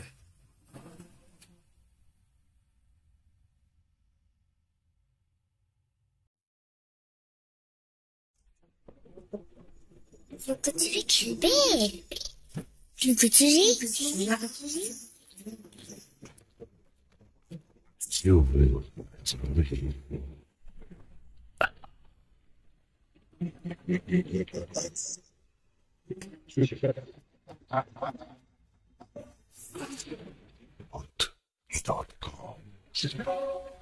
Fear returns. Welcome back. আপনাদের সবাইকে স্বাগত জানাচ্ছি আমি রাসেল। আশা করছি আপনারা সবাই ভালো আছেন আর ভালোর দলে আছেন। আমিও ভালো আছি, ভালোর দলে আছি। আমরা আজকে বছরের প্রথম শুক্রবারে আপনাদের সামনে দারুণ একটা এপিসোড নিয়ে আসছি বলে আমরা বিশ্বাস করি। কতটুকু ভালো লাগছে বা কতটুকু আনন্দ দিতে পারছি সেটা আমি জানি না, তবে আমরা চেষ্টা করছি আমাদের সাধ্যমতো আপনাদেরকে আনন্দ দেওয়ার জন্য। এখন আমরা সরাসরি পরবর্তী ঘটনায় যাব। আশা করছি এই ঘটনাটি আপনাদের ভালো লাগবে। যেভাবে লেখা আছে আমি সেভাবেই পড়ে শোনাচ্ছি। আসসালামু আলাইকুম রাসেল ভাই, আশা করছি আপনি ভালো আছেন, কারণ আপনি সব সময় ভালোর দলেই। আমি মোহাম্মদ আনিসুর রহমান, বাসা নওগাঁ জেলার মহাদেবপুর উপজেলার নওহাটা মোড় নামক গ্রামে। আমি খুব একটা বেশি কথা বলতে পছন্দ করি না, তাই আমি আমার ঘটনায় সরাসরি চলে যাচ্ছি। 90 দশকের ঘটনা। ঘটনাটি আমার প্রতিবেশী এক চাচার সাথে ঘটেছে। চাচার নাম ছিল এমদাদুল। সেই সময়ে এমদাদুল চাচার অনেক অভাব ছিল। তার সংসারে ছিল 4 বছরের এক ছেলে, ওনার বউ এবং উনি। অভাব অনটনে তাদের দিন চলছিল, তাই তিনি রাতের বেলাও কাজ করতেন, আবার দিনের কিছু সময়েও কাজ করতেন। রাতের বেলা যেটা করতেন সেটা হলো চাউলের মিলে ধান ভাঙা। তো তখন অটোমিল ছিল না। যেই মালিকের চাউল মিলে কাজ করত সেই মালিকের দিনের বেলা আবার ধানের জমিতে কাজ করত। ওই মালিকের আর এমদাদুল চাচার বাড়ি লাগালাগি গ্রাম হওয়ায় দিনের বেলায় কাজ করত। তো এরকম কাজ করেই তার সংসার চলছিল। রাতের বেলা যেভাবে কাজ করত সেটা হলো চাউল মিলে 2-3 দিনে 300 মণ ধান শুকাতো, আর সেটা এক রাতেই চাল বের করতে হতো। তবে 300 মণ ধান ভাঙতে এক রাত লাগতো না, যদি ঠিক মতো কারেন্ট থাকে। আবার কোনো সমস্যার কারণে 200 মণ ধান চাতালে শুকাতে দেওয়া হয়। এই 200 মণ ধান ভাঙার জন্য সন্ধ্যাবেলা গেলে 2টা-3টার মধ্যেই হয়ে যেত। যে রাতের ঘটনা, সেই রাতটা ছিল শীতকাল। কোনো কারণে সেদিন 200 মণ ধান ভাঙার কথা ছিল। তো সেদিন তিনি সন্ধ্যার সময় ধান ভাঙতে শুরু করলেন। ঠিক মতো কারেন্ট থাকার ফলে 2টা-2:30টার মধ্যেই ধান ভাঙা শেষ হয়ে গেল। তিনি ঠিক করলেন যে সকালবেলা পর্যন্ত দেরি না করে এখনই বাড়ির পথে রওনা দেবেন, কারণ যে মালিকের চাউল মিলে ধান ভাঙত সেই মালিকের ধানের জমিতে পানি দিতে হবে। আর ভোরবেলা মেশিন স্টার্ট করলে বিকেল হতে হতে পানির সেচ হয়ে যাবে। এতে করে ঘুমানোর সময়টা একটু পাবেন তিনি। যেই কথা সেই কাজ, রওনা দিলেন বাড়ির উদ্দেশ্যে। বলে রাখা ভালো যে তিনি অনেক সাহসী। এই ধরেন ভূত, জিন এ সব কিছুতেই তিনি ভয় পেতেন না। মিল থেকে বাড়িতে আসার জন্য 2টা রাস্তা ছিল। একটা ছিল পাকা সড়ক, আর একটা ধানের ক্ষেতের মধ্য দিয়ে। যদি পাকা সড়ক দিয়ে আসেন তাহলে বাড়ি আসতে সময় লাগবে 1.5 ঘন্টা, আর ধান ক্ষেত দিয়ে আসলে সময় লাগবে 1 ঘন্টা। ভোরবেলা মেশিন স্টার্ট করতে হবে বলে তিনি শর্টকাট রাস্তা ধরলেন। চারিদিকে কুয়াশা পড়েছে। ধান ক্ষেতের মোটা আলপথ ধরে হাঁটছেন তিনি। বিশাল ধান ক্ষেত, সেই মাঠের মাঝে একটা পুকুর আছে, আর পুকুর পাড়ে একটা গাছ আছে যেখানে হিন্দু সম্প্রদায়ের মানুষ পূজা করে। ওইটার কাছাকাছি আসতেই শুনতে পেলেন দূর থেকে একটা ঝনঝন করে আওয়াজ আসছে, আর চারিদিক থেকে কুয়াশা পড়েছে বলে আগুনের গোলা ওপর থেকে পড়ছে সেটা বোঝা যাচ্ছে। কে জানি লম্বা প্রায় 10-12 ফিটের মতো হবে একজন মানুষ আসছে। ওইটা মানুষ হবে কিনা জানি না, তবে মানুষ যে আসছে বা মানুষের মতো কিছু একটা সেটা বোঝা যাচ্ছে। মাথার অংশ থেকে আগুন বের হচ্ছে। যে আলপথে দিয়ে এমদাদুল চাচা যাচ্ছেন সেই রাস্তা ধরে সে আসছে। এমদাদুল চাচা থমকে দাঁড়ালেন। এমদাদুল চাচা যেখানে দাঁড়ালেন সেখানে তার ডান পাশে 40 ফিট দূরে ওই পুকুর আর গাছ অবস্থিত। তিনি যে আলপথে দাঁড়িয়ে আছেন সেই আলপথের সামনে 30 ফিট দূরে আর একটা আলপথ ডান পাশে গেছে, যা পুকুর আর ওই গাছের দিকে গেছে। তিনি ওই অল্প 30 ফিট দূরেই দাঁড়িয়ে পড়েছেন।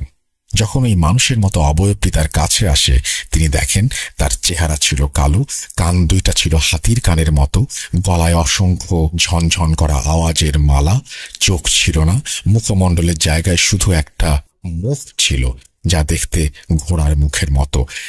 সেখানে থেকেই আগুনের ফুলকি বের হচ্ছে। হাত ছিল একটা, সে হাত দিয়ে ঝনঝন করে আওয়াজ করা মালাটা ধরে রেখেছেন। এমদাদুল চাচার মনে হয় এই প্রথম ভয়ে শরীর কাঁপুনি দিয়ে উঠল। আর এরকম ভয় পাওয়ারই কথা। এর আগে যতগুলোর সাথে তার দেখা হয়েছে তাদের কারোরই এরকম অগ্নিমুখ ছিল না। গ্রামের মানুষ জানে এসব এন্টিটি নাকি আগুন দেখলে কাছে আসে না, কিন্তু এটার ক্ষেত্রে বিপরীত। এটা তিনি কল্পনাও করেননি। যাই হোক, সেদিন তিনি ঠাঁই হয়ে দাঁড়িয়েছিলেন। শীতকালেও এমন অবস্থা যে শরীর ঘেমে নিয়ে একাকার। সেই এন্টিটি তার সামনে 30 ফিট দূর দিয়ে ডান আলপথ ধরে সেই পুকুর এবং গাছের দিকে ঝনঝন আওয়াজ করে আগুনের গোলা ফেলতে ফেলতে চলে যাচ্ছে। আর এমন ভাব নিয়ে গেল যে ওই এন্টিটি দেখতে পায় নাই যে তার সামনে কেউ ছিল। এমদাদুল চাচা যখন দেখলেন সেই পুকুর পাড়ের গাছের কাছে গিয়ে বিদ্যুৎ চমকানোর মতো সে ভ্যানিশ হয়ে গেল, দূর থেকে তখন আজানের ধ্বনি ভেসে আসছে। ইমদাদুল চাচা সেখানে কতক্ষণ দাঁড়িয়েছিলেন তিনি বুঝতে পারেননি। 2-2.5 ঘন্টা কিভাবে কেটে গেল তিনি খেয়ালই করেননি। অতঃপর তিনি সেখান থেকে দ্রুত হাঁটা শুরু করেন। তার ঠিক 10-12 দিন পরের ঘটনা।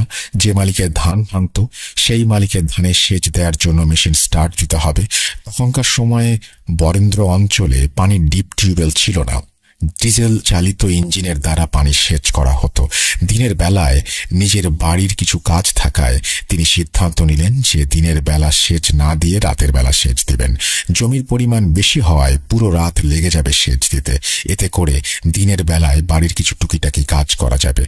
যেখানে মেশিন সেট করা হবে সেখানকার বর্ণনা দেই।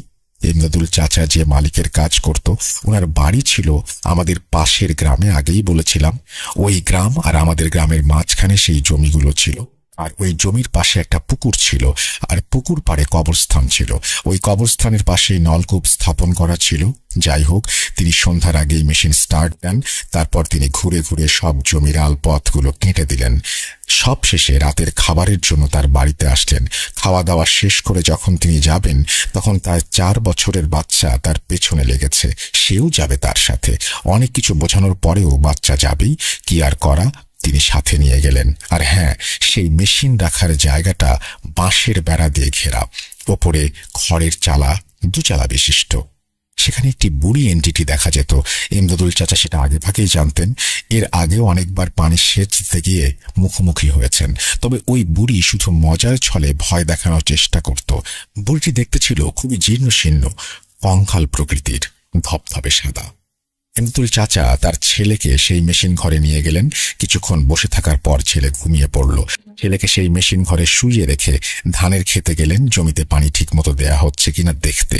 জমির সব আলপথ ঘুরে ঘুরে দেখছেন। ঠিক তখনই তার কানে মেশিন ফেল করার আওয়াজ আসলো। তিনি বুঝতে পারলেন মেশিনের পানি ফেল করেছে। তিনি তাড়াতাড়ি মেশিন ঘরে আসলেন। এসে দেখেন মেশিন বন্ধ। তিনি ভাবছেন মেশিন ফেল করলে তো শুধু পানি উঠবে না, মেশিন তো বন্ধ হবে না। কিন্তু মেশিন বন্ধ হলো কিভাবে? আর ছেলে তো ঘুমিয়ে আছে। হঠাৎ দেখলেন ঘরের চালা নেই। তিনি জানতেন এটা বুড়ির কাজ, কারণ এর আগে বুড়ি এইভাবে চালা উড়িয়েই ভয় দেখাতো। বুড়ি এন্টিটি বলেছিল যে যখন আমি এখান থেকে কোথাও যাব তখন এই মেশিন ঘরের চালা উড়িয়ে নিয়ে যাব, আবার যখন আসব তখন চালাটা উড়িয়ে নিয়ে আসব। ভয় যেন না করা হয়। এটা ভাবতেই খুব ঝড় শুরু হলো। আর সেটা কেবল সেখানেই ঝড়ের মতো বাতাস বইতে শুরু করলো। ইমদাদুল চাচা বুঝতে পারলেন যে বুড়ি আসছে। আর বুড়ি তার সামনে ভাসমান অবস্থায় এসে বলল, কিরে, ভয় পেয়েছিস? চাচা বলল, ভয় পাবো কেন, কিন্তু এরকম করা কি উচিত? আমার ছেলেকে নিয়ে এসছি। বুড়ি বলল, আচ্ছা ঠিক আছে, আর হবে না। তখন ইমদাদুল চাচা রাগান্বিত হয়ে বললেন, তুমি এরকম চালা উড়িয়ে নিয়ে যাচ্ছ, মেশিন বন্ধ করছো কেন? তখন বুড়ি বলল, আমি কিছু করিনি রে, আমার এক নাতি এসেছিল, সে এরকম করেছে। তোর সাথে নাকি দেখা হয়েছিল কয়েকদিন আগে, তাই সে মজা করে এমনটা করেছে। তখন ইমদাদুল চাচা বলল, তোমার নাতি আবার কে? কোন দিন দেখা হয়েছিল আমার সাথে? বুড়ি বলল, তুই ধান ভেঙে আসছিলি মাঠের ক্ষেতের ভেতর দিয়ে, তখন দেখা হয়েছিল। ইমদাদুল চাচা বললেন, হো, এবার বুঝেছি। বুড়ি বলল, তার বুকের মাঝখানে একটা চোখ ছিল যা তুই দেখতে পাসনি, কিন্তু সে ঠিকই দেখতে পেয়েছে। মেশিনের নলটার মুখে মাটি লাগিয়ে আয়, তোর আর কষ্ট করে হ্যান্ডেল দিতে হবে না, একটা স্টার্ট দিলেই পানি উঠবে, আর টিউবওয়েলে পানি তুলতে হবে না। আপনারা জানেন কিনা জানি না, সেই মেশিনগুলোতে পানি তুলতে হলে নলকূপের মুখে একটা ছোট টিউবওয়েল লাগানো থাকে, আর সেখানে পানি তোলার পরেই মেশিন স্টার্ট দিলে তারপর পানি ওঠে। অতঃপর ইমদাদুল চাচা মেশিনের নলের মুখে মাটি লাগালেন। তারপর তিনি দূরে গিয়ে দাঁড়ালেন। কিছুক্ষণ পর দেখলেন মেশিন একা একা স্টার্ট হয়ে গেছে। এই ছিল বাস্তব ঘটনা। এই বাস্তব অভিজ্ঞতা তিনি বলেছেন পৃথিবীতে কত রকমের অদ্ভুত ঘটনা ঘটে। এই ঘটনাটা একটা অবিশ্বাস্য ঘটনা যে একজন বৃদ্ধ মহিলা এসে এরকম ইনফরমেশন দিচ্ছেন, কিন্তু এরকম অলৌকিক ঘটনা ঘটে বলেই আমরা সেটা জানতে পারি। এবং এই ঘটনাটি নওগাঁ এলাকার, আপনারা চাইলে খোঁজ নিতে পারেন, জানতে পারেন, এবং যদি আপনারা খোঁজ নিয়ে কিছু জানতে পারেন সেটা আমাদেরকে জানিয়ে দেন। আমরা চলে যাব আমাদের পরবর্তী ঘটনায়।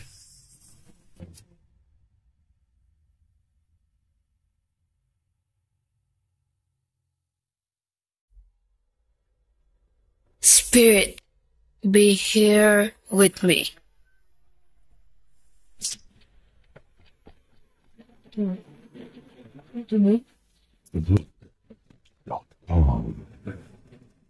The fear returns with Rathal.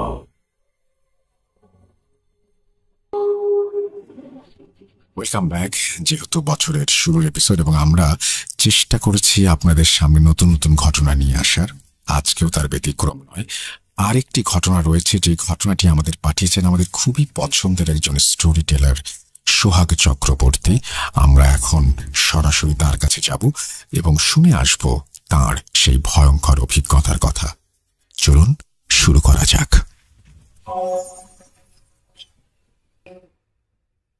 Deer listener, কেমন আছেন আপনারা সবাই? আপনারা সবসময় রাসেল ভাইয়ের সাথে কানেক্ট থাকেন, সো আপনারাও অনেক ভালো আছেন এটি আমি বিশ্বাস করি। আমি সোহাগ চক্রবর্তী যশোর থেকে অনেকদিন পর আপনাদের জন্য একটি ঘটনা নিয়ে হাজির হয়েছি। আসলে কাজের সুবাদে আমি এখন রাজশাহীতে থাকি, সো রাজশাহী থেকে যশোর ট্রেনের মাধ্যমে আমার অনেক বেশি ট্রাভেল করার প্রয়োজন পড়ে। এমনই একটি ট্রাভেলের ফাঁকে এই ঘটনাটি সাডেনলি আমার সংগ্রহে চলে আসে। কাজের ব্যস্ততার কারণে আসলে ঘটনা তেমন একটা শেয়ার করা হয় না বা সংগ্রহ করা হয় না, কিন্তু সাডেনলি এই ঘটনাটি আমার কাছে চলে এসেছে। ঘটনাটি আমার অনেক ভালো লেগেছে। আশা করছি আপনাদেরও এই ঘটনাটি অনেক ভালো লাগবে। তো দেরি করা কিসের, চলুন আমরা ঘটনাতে চলে যাই। আর ঘটনা যিনি আমার সাথে শেয়ার করেছেন, উনি এক সময়ে ট্রেন চালাতেন, ট্রেনের চালক ছিলেন। সঙ্গত কারণে ওনার নাম এবং কোন লোকেশনে এই ঘটনাটি ঘটেছে এটি আমি শেয়ার করছি না। কেন শেয়ার করছি না আপনারা ঘটনাটি শুনলে বুঝতে পারবেন। তো চলুন শুরু করি ঘটনাটি। 1994 সালের জানুয়ারি মাসের 11 তারিখ শফিকুল সাহেব ওনার বাসা থেকে রওনা হয়েছেন। উনি, আপনারা যেহেতু জানেন বা আমি আগে বলেছি, উনি পেশায় ছিলেন ট্রেনের চালক। ওনার বাসা থেকে স্টেশনের দূরত্ব 4 কিলোমিটার। আর আজ উনি যে ট্রেনটি চালিয়ে যাচ্ছেন, ট্রেনটি শিডিউল হচ্ছে রাত 1টার সময়। এই 4 কিলোমিটার রাস্তার রাত 1টার সময়, আর যেহেতু 1994 সালের দিকের ঘটনা, উনি সাইকেলেই ট্রাভেল করে বাসা থেকে স্টেশনে যাবেন, এটি উনি ঠিক করেছেন।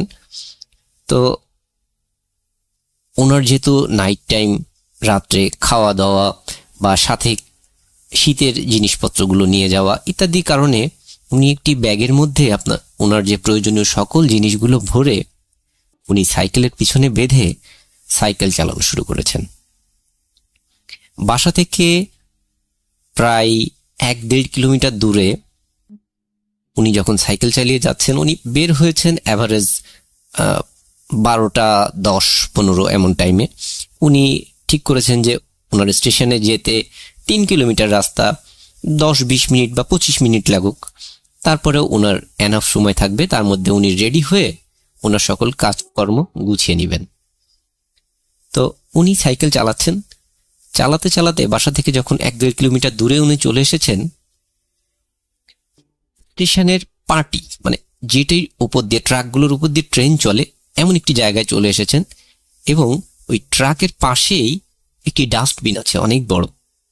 ওই ডাস্টবিনে লোকজন ময়লা ফেলে, শহরের ময়লা ওখানে ফেলা হয়, আশপাশে যাদের বাড়ি আছে ওনারা ফেলেন। উনি ওই ডাস্টবিনের পাশ দিয়ে যখন সাইকেল চালিয়ে যাচ্ছেন, ঠিক ডাস্টবিনের ওখানে আসলে ওনার সাইকেলের টায়ার হঠাৎ পাংচার হয়ে যায়। উনি বুঝতে পারেন না যে কেন পাংচার হয়ে গেল। তারপরেও রাস্তায় কোনো জিনিস অনেক সময় ফেলানো থাকতে পারে, যেটির উপরে সাইকেল উঠলে কিন্তু পাংচার হয়ে যেতে পারে। তো উনি তেমন একটা কিছু না মনে করেই ওখান থেকে ক্রস করে যাওয়ার চেষ্টা করলেন। তখন কিন্তু বাইরে অনেক ঠান্ডা এবং অনেক কুয়াশা পড়েছে। উনি ওই অবস্থায় তখন দেখেন ওই ডাস্টবিনের প্রায় মধ্যে এক সাইডে বসে দুটা বাচ্চা কিছু একটার জন্য খাওয়ার চেষ্টা করছে, খাচ্ছে আর কি। তো উনি ওটি তেমন একটি গুরুত্ব দিলেন না। তারপরেও উনি যখন একটু আগে চলে গেলেন ওই জায়গাটি ক্রস করে, তখন ওই বাচ্চারা খুব জোরে জোরে হাসছে। এটি দেখে উনি আরো অবাক হলেন। উনি তখন সাথে থাকা একটি টর্চ লাইট ছিল, ওনার টর্চ লাইটটি অনেক বড় এবং ব্যাটারি চালিত টর্চ লাইট, 3 ব্যাটারির। উনি ওই টর্চ লাইটটি ওখানে মারলেন, মেরে দেখেন ওখানে কেউ নাই। হতেই পারে যে বাচ্চারা অন্য সাইডে কোথাও বা ডাস্টবিনের অপর সাইডে গিয়ে হাসাহাসি করছে, হতেই পারে। উনি এটিকে তেমন গুরুত্ব না দিয়েই উনি স্টেশনের দিকে হাঁটতে শুরু করলেন। যেহেতু উনি হেঁটে যাচ্ছেন, ওনার একটু দেরি হয়ে গেছে, আর রেল লাইনের পাশ দিয়ে হেঁটে যাওয়া একটু কষ্টকর, উনি মোটামুটি টাইমের একটু আগে গিয়ে স্টেশনে পৌঁছালেন। তাড়াহুড়ো করে ওনার সাইকেলটি স্টেশনের ভিতরে একটি জায়গায় রেখে লকটক দিয়ে ওনার ব্যাগেজগুলো নিয়ে উনি ট্রেনে উঠলেন। চালকরা যে জায়গায় আর কি ট্রেন চালায় ওই কেবিনের মধ্যে উনি উঠলেন। আপনারা হয়তো অনেকেই জানেন, ট্রেন কিন্তু একজন লোক চালায় না, ওনার সাথে আরও কিছু সহযোগীরা থাকেন। তো ওনার সাথে আর 1-2 জন আছে যারা বিভিন্ন কাজ করে দেয়, এমন লোক আর কি। তো উনি গিয়ে দেখে তারা অলরেডি চলে এসেছে, বাইরে প্রচণ্ড শীত। ওনার ওই অবস্থায় তাড়াহুড়ো করে আসা দেখে ওনারা একটু রেগেমেগে গিয়ে, কি ব্যাপার, আপনি আসতে এত দেরি করলেন, হ্যান ত্যান বিভিন্ন রকম কথা ওনাকে বলছেন। তো উনি বললেন যে আসলে এই ব্যাপার, আমার সাইকেল নষ্ট হয়ে গিয়েছিল, এই কারণে আমি কিন্তু আসতে পারিনি, তারপরেও অনেক দ্রুত আমি আসার চেষ্টা করেছি। ঠিক শিডিউল টাইম অনুযায়ী ওনারা ট্রেন চালু করলেন। ট্রেন চলছে, স্টেশন থেকে প্রায় 70 কিলোমিটার দূরে ওনারা চলে এসেছেন। বাইরে পরিবেশ কিছুই দেখা যাচ্ছে না, এমন কুয়াশা, এবং ওনাদের অনেক বেশি ঠান্ডা লাগছে। ওনারা অনেক শীতের কাপড় টাপড় পরে তারপরে আছেন ওখানে। আর ট্রেনের মধ্যে আপনারা জানেন যে বিভিন্ন খাওয়া দাওয়া করা যায়, চা, বিভিন্ন বিস্কিট, বিভিন্ন রকম জিনিস, আপনি যা চাইবেন তাই পাওয়া যায়, এমন একটা অবস্থা।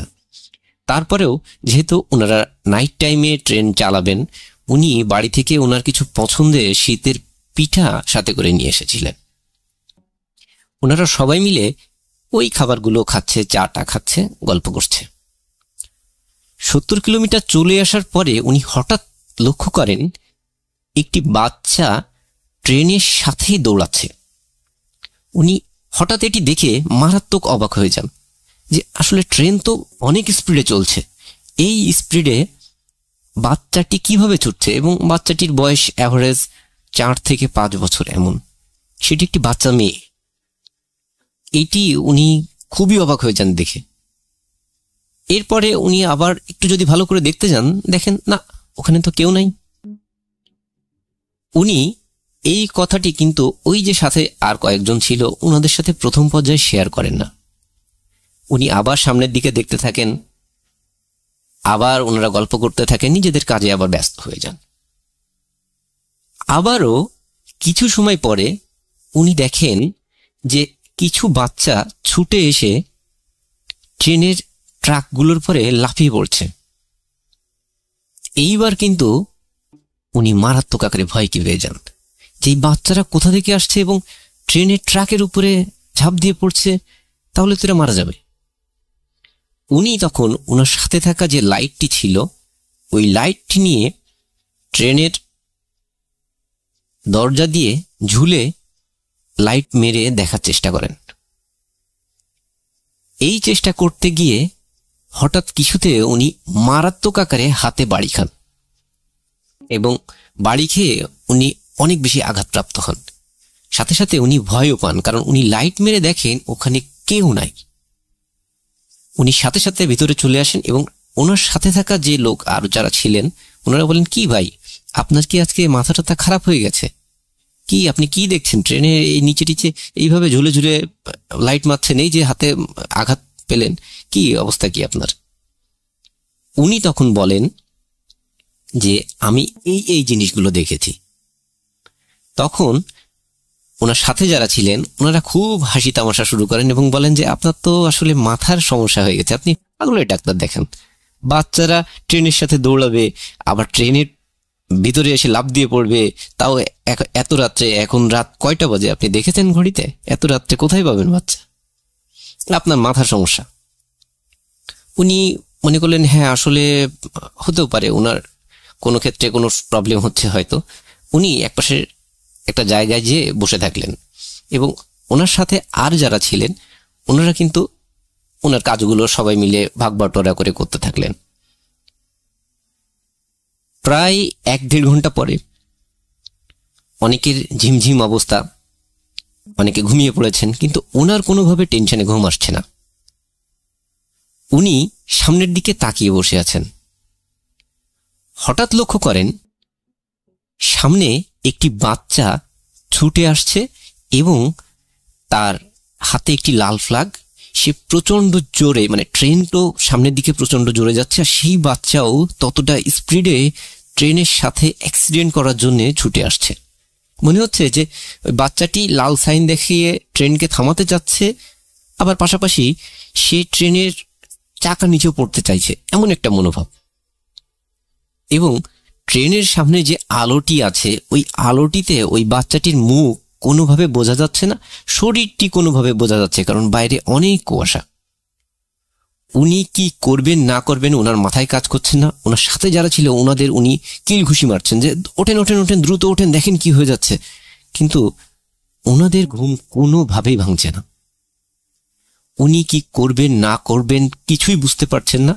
উনি খুব জোরে ট্রেনের হর্ন চেপে দেন এবং ব্রেক করেন, যার ফলে ওনার সাথে আরো যে কয়জন ছিল ওনারা খুব লাফ দিয়ে ঠেলে ওঠে। কি করছেন ভাই, এই বলতে বলতে তারা লাফ দিয়ে ঠেলে ওঠেন এবং ওনাকে গালাগাল করতে থাকেন। কি ব্যাপার, আপনি ফাঁকা রাস্তায় হর্ন দিচ্ছেন এবং ব্রেক চাপলেন কেন?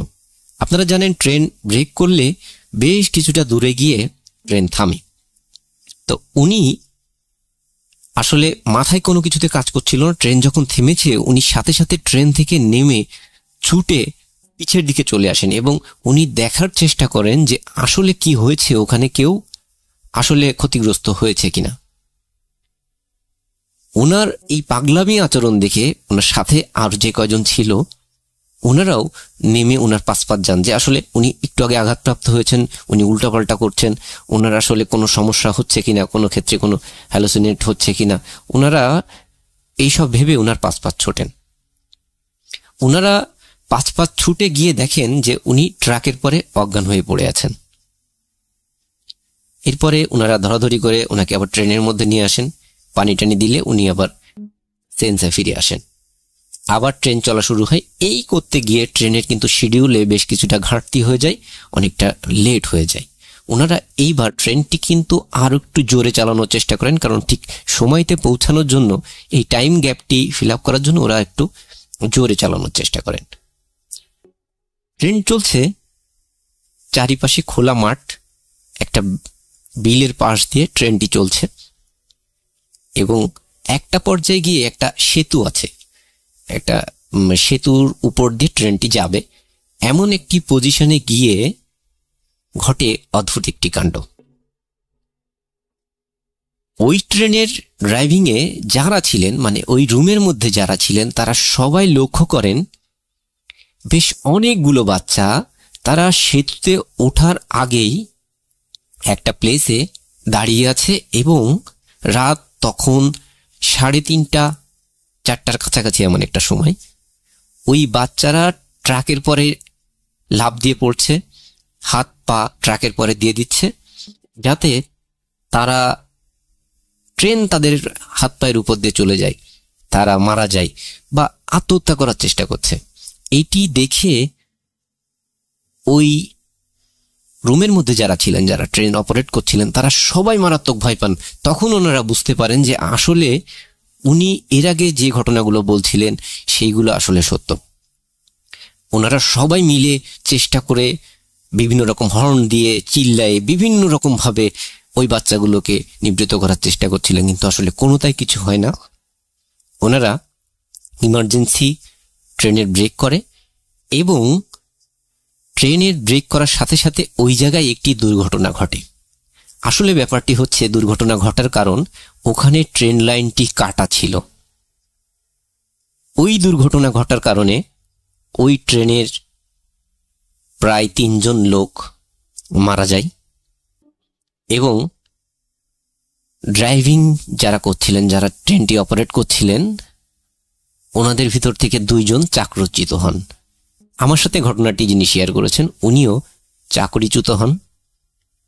পরবর্তীতে ওনার অনেক মেন্টাল সমস্যা তৈরি হয়। উনি অনেক ডাক্তার দেখিয়েছেন, বিভিন্ন জায়গায় গিয়েছেন, বিভিন্ন তাবিজ কবজ নিয়েছেন, কিন্তু ওনার কোনোভাবেই কোনো সমস্যার সমাধান হয়নি। উনি ঘুমালেই দেখতে পান কিছু বাচ্চারা ছুটে এসে ট্রেনের নিচে পড়ছে, তাদের হাত পা কেটে চারিদিকে চলে যাচ্ছে, ট্রেনের সামনে রক্ত রক্ত হয়ে যাচ্ছে, ওনার রুমের ভিতরেও রক্ত রক্ত হয়ে যাচ্ছে। এটি দেখে উনি আত্মচিৎকার করে ঘুম থেকে উঠে যান। অনেক বছর ধরে ওনার সাথে এই ঘটনাগুলো ঘটছে, উনি কোনোভাবেই এটির কোনো সমাধান করতে পারেন।